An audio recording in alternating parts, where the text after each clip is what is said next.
Why most men fear therapy.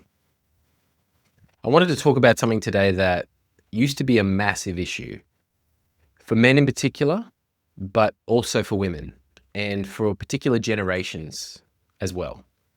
Therapy is more accepted and inbuilt into society than it used to be.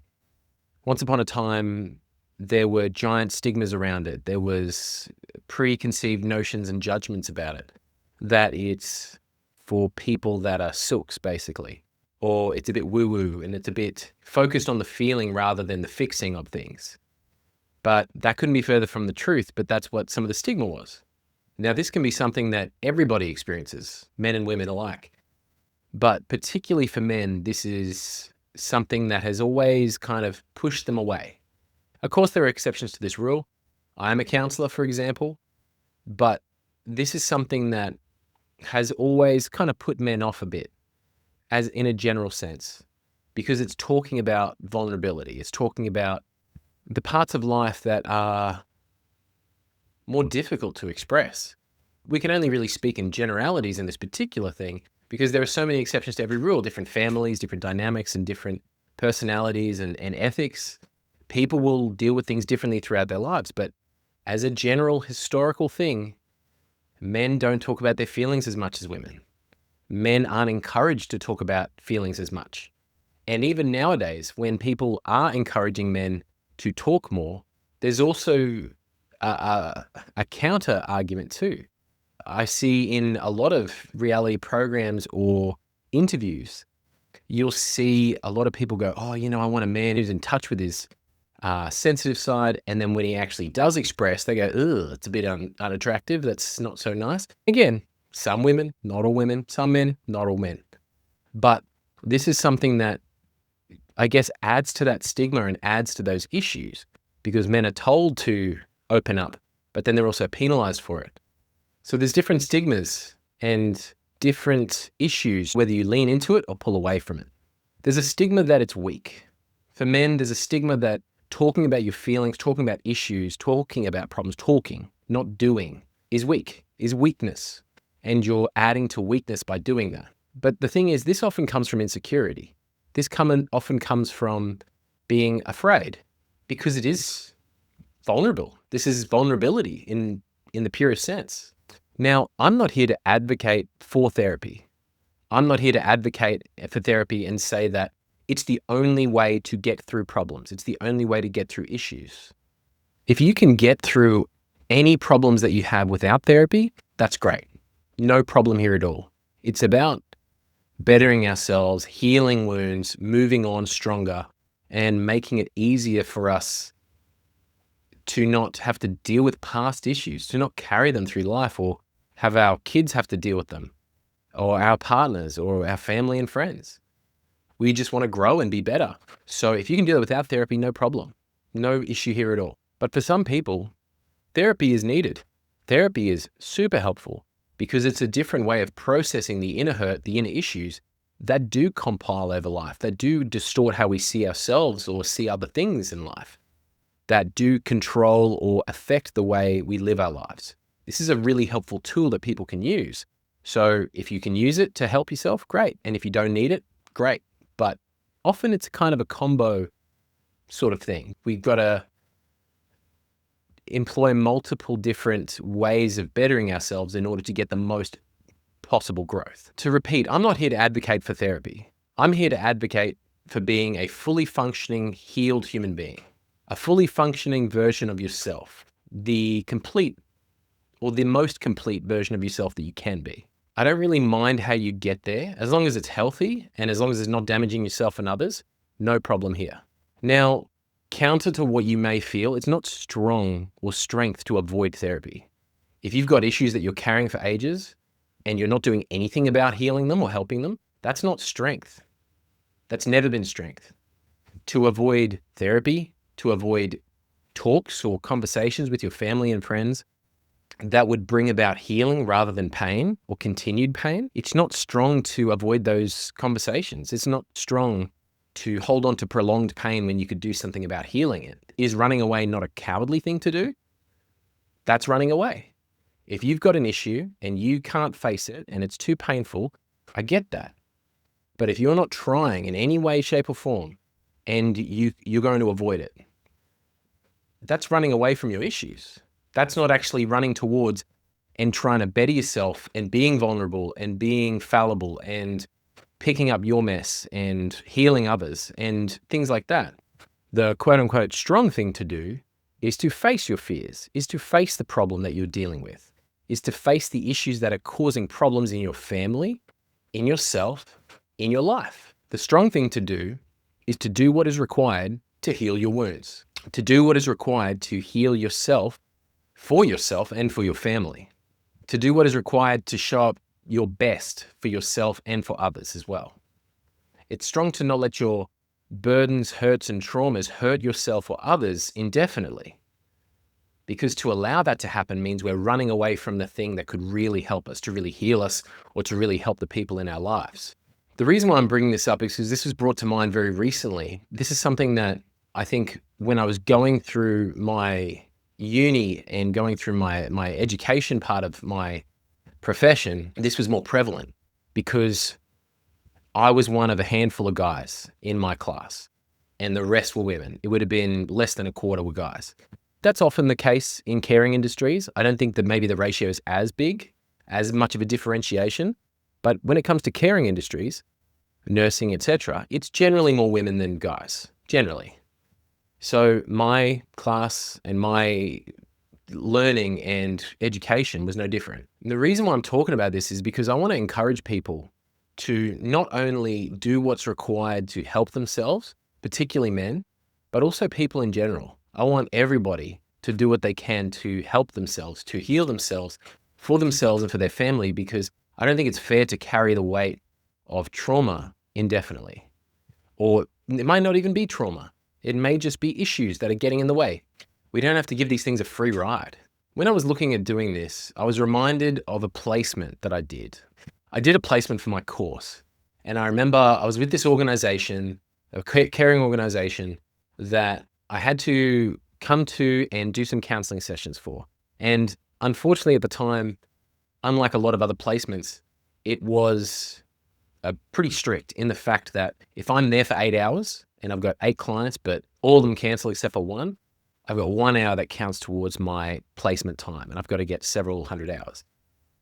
That wasn't as cool because people were flaky. People would bail and that wasn't fun, but I get it in the sense that, you can't count things that you weren't actually doing the work for. I get it.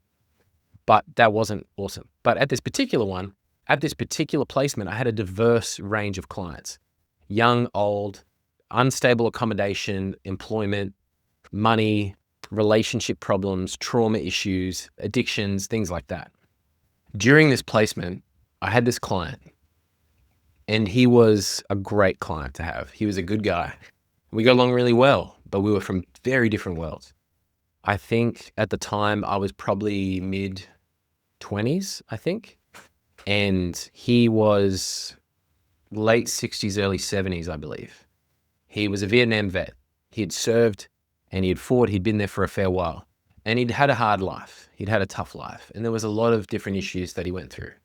And I'm just reminded of one now, actually. He had lost his daughter and that was very hard. That was very tough. He was a good guy. He was stern. He was tough. He was brutally honest.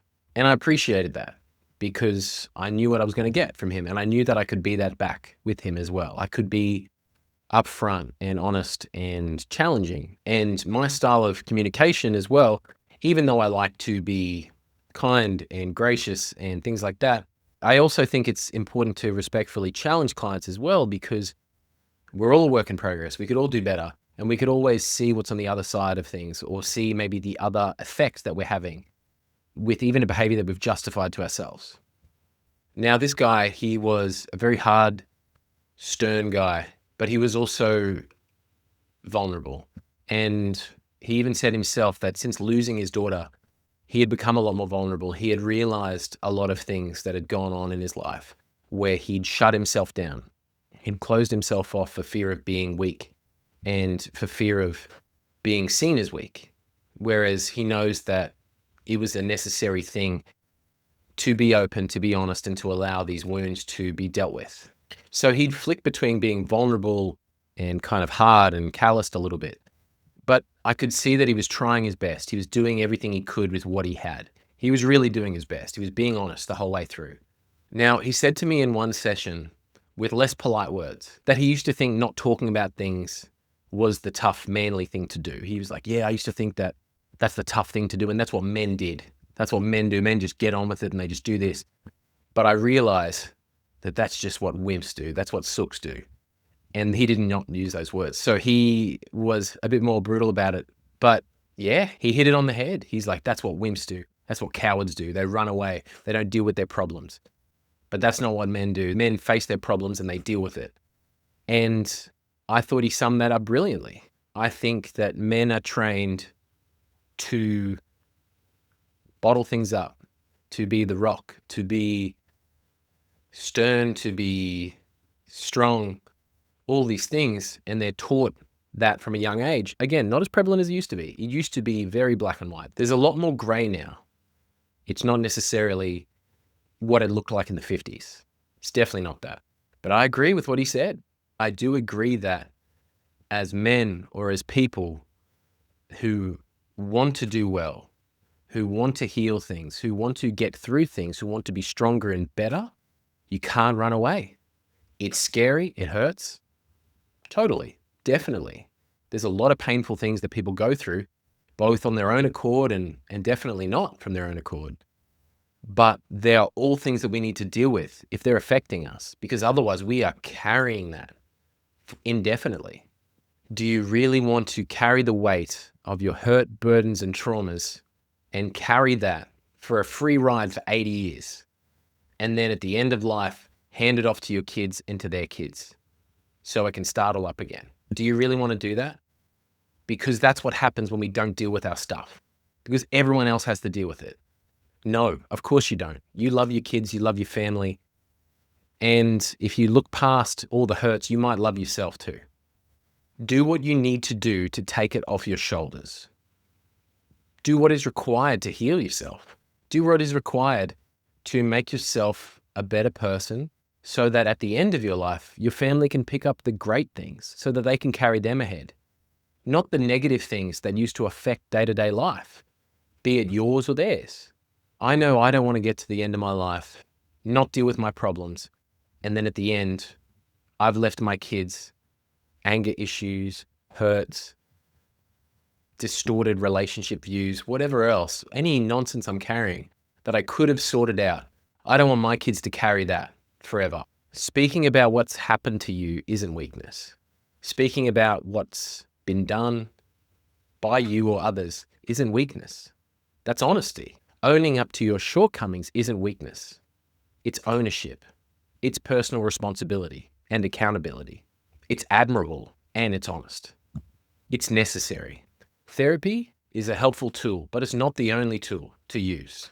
It's not the only helpful thing to use in bettering yourself and healing yourself, but it is a great one. If therapy is what is needed or required in order to get you to that next spot, in order to heal something, do it. It's worth it. You're worth it. Your family's worth it. But do other things too. Do the other things that are going to help you. Do healthy behaviors. Have healthy relationships. Practice healthy thinking and acting. Get great sleep. Do things for your body. I think people overlook what their body can do. Exercise, lift weights, eat well, sleep well. Have positive things coming into your life, into your ears, into your eyes. Watch things that uplift you. Do things that uplift you. Spend more time in nature, less time away from things that suck away your energy and things that deplete your spirit. Stay away from it. Do all the things. Do what's required to heal yourself, to grow yourself, to help yourself. The things that are going to make you better for yourself and for your family. That's what's required. Don't be afraid of therapy. Don't be afraid of doing stuff to help you. Don't be afraid of speaking. You don't need to be. Everyone goes through stuff. Maybe worse than yours, maybe not worse than yours. But everyone goes through things and everyone needs help in sorting that out. That's fine. That's normal. That's okay. But if you leave it, if you let it fester, if you let it grow, it will hurt you and those you love. And I know that's not what you want. That's not what you want. You don't want to hurt yourself. You don't want to hurt those you love. You may think that you want to hurt yourself. Maybe you feel like you don't deserve it, but that's not true. I believe you do deserve to have a better life, to have a healthy life, to have the best things in life that you can. So don't believe the worst in yourself. Give yourself the best opportunity to heal and to help yourself. It will better you and your family, and it's worth it. So do it. I hope this was helpful today.